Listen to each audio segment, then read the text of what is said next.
Caitlin Clark honored as AP Female Athlete of the Year for her impact on women's sports. Caitlin Clark raised the profile of women's basketball to unprecedented levels in both the college ranks and the WNBA, and Tuesday she was named the AP Female Athlete of the Year for her impact on and off the court.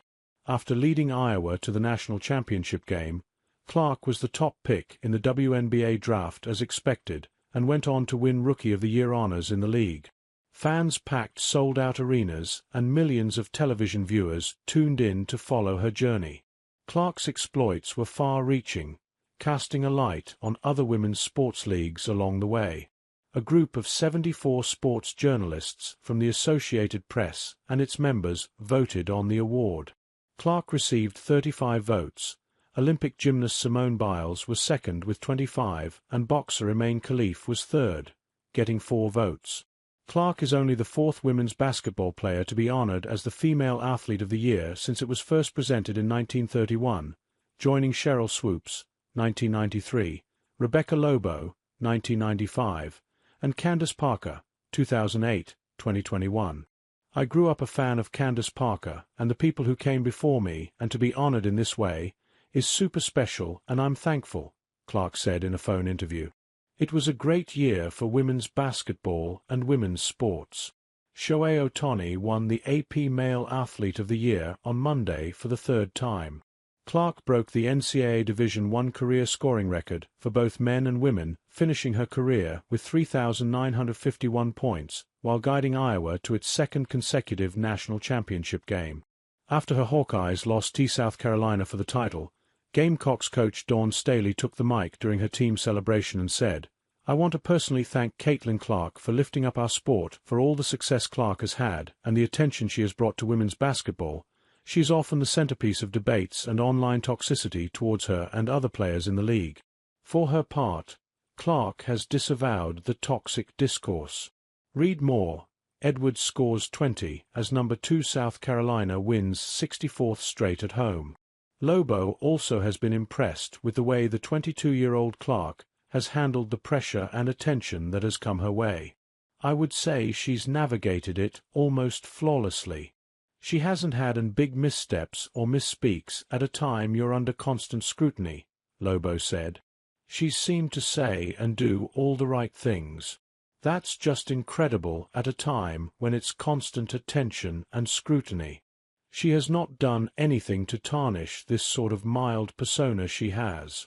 As Clark handled the praise and the backlash during the heat of competition, it was hard for her to appreciate just what she was able to accomplish over the past year. But after having time to reflect on the whirlwind tour, she appreciates those who were there alongside her for the ride. "I'm thankful for the people I got to do it with," Clark said. "A year ago, I was still in the early part of my senior year in college. How fast things change, and now I can see how great a college season it was. Iowa sold out all of its games at home and on the road with Clark as the main attraction. That momentum continued into the pros. Her number 22 jersey was prevalent wherever she played during her rookie season and will be retired at Iowa.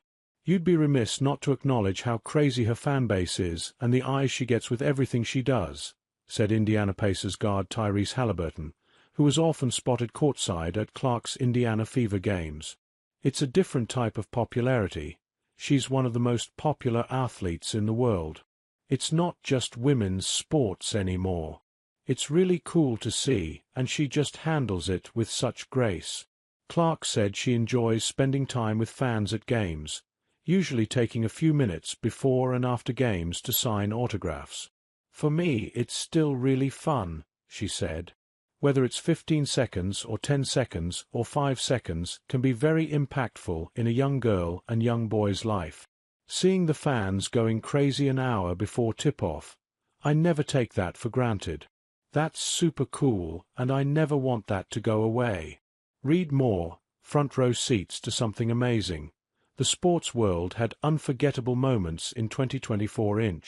After a slow start to her WNBA career, Clark eventually found her stride there too. She set the single-game assist record with 19, and also had 337 assists on the season to break that mark as well. Clark, known for her logo-distance three-pointers, was the fastest player to reach 100 threes when she did it in 34 games, which helped Indiana reach the playoffs for the first time since 2016. Lobo, who won the AP Female Athlete of the Year award after lifting UConn to its first national championship, was on the court for launch of the WNBA 2 years later. The ESPN analyst sees Clark's ascension as something different.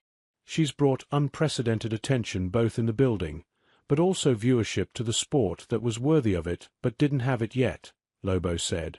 There's never been anything like this. That time frame from 1995 to 97 was a baby step in the progression of it all. This is a giant leap forward. I've never seen anything like this. There's more attention than the sport's ever had. The numbers have been record-breaking when Clark is part of a broadcast. TV viewership in the WNBA was up 300% thanks in large part to Clark, with ABC, CBS, and ESPN, and ESPN2 all having record viewers when Fever games were on. The NCAA Women's Championship game outdrew the men on TV for the first time in the sport's 42-year history, with 18.9 million viewers tuning it to watch the event. It was the second most watched women's sporting event outside of the Olympics in the history of U.S. television. The 2024 WNBA Draft was the most watched in league history, with 2.4 million viewers. Clark credits the community of women athletes for the popularity increase of women's sports, saying, "We did this or we did that when asked about it. It's fascinating. You don't always appreciate how many people 18 million is," Clark said. You see that number against a college football game or the Masters or whatever it is as far as the biggest sporting events in our country, and it puts it in perspective. We outdrew the men's Final Four. AP sports writer John Marshall contributed to this story from Phoenix.